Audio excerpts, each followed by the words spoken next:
Hi friends, welcome back to our channel. ఇదైతే కాకరకాయ curry. అస్సలు చేదైతే ఉండదండి. ఇలాగైతే ఒకసారి వండి చూడండి. ఫస్ట్ అయితే మనం కాకరకాయలను కట్ చేసుకొని ఉప్పు వేసి కడిగి పెట్టుకోవాలి. ఉప్పు వేసి కడగడం వల్ల చేదు అనేది అయితే పోతుంది. కడిగి పెట్టుకొని నెక్స్ట్ అయితే మనం ఒక గంజు పెట్టుకొని అందులో ఆయిల్ వేసుకోవాలి.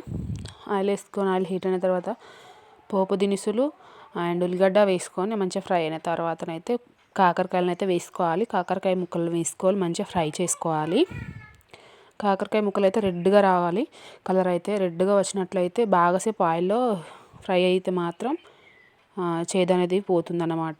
నెక్స్ట్ అయితే మనం ఇవి ఫ్రై అయిన తర్వాత 2 టమాటాలు కూడా కట్ చేసి వేసుకోవాలి. చూడండి, కట్ చేసి వేసుకొని మెత్తగా ఉడకనివ్వాలి.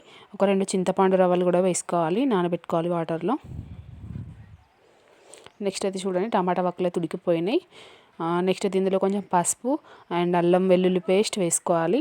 అండ్ అప్పటికప్పుడు ఒక వెల్లిపాయ పొట్టు తీసి దంచి వేసుకుంటే మాత్రం టేస్ట్ మాత్రం బాగుంటుంది. చూడండి, వెల్లిపాయల పేస్ట్ కూడా వేసుకుంటున్నాను నేనైతే. వెల్లిపాయల పేస్ట్ కూడా వేసుకొని మంచిగా కలుపుకోవాలి. అండ్ నెక్స్ట్ ఉప్పు కూడా వేసుకోవాలి. వేసుకున్న నెక్స్ట్ అయితే చింతపండు రసం వేసుకుందాం. కొద్దిగానే వేసుకోవాలి చింతపండు రసం, బాగా వేసుకోవద్దు. టమాటాలు వేసాం కాబట్టి కొంచెం వేసుకుంటే సరిపోతుంది. టమాటాలు రసం వేసుకొని మంచిగా ఉడకనివ్వాలి. రసంని ఉడికిన తర్వాత అయితే కొంచెం కారం కూడా వేసుకోవాలి. చూడండి, ఆయిల్ అయితే పైకి వచ్చింది, మొత్తం కర్రీ అయితే దగ్గరికి వచ్చింది. లాస్ట్లోనైతే కొత్తిమీర వేసుకోవాలి. అంతేనండి, ఎంతో టేస్టీగా ఉండే కాకరకాయ కర్రీ అయితే రెడీ.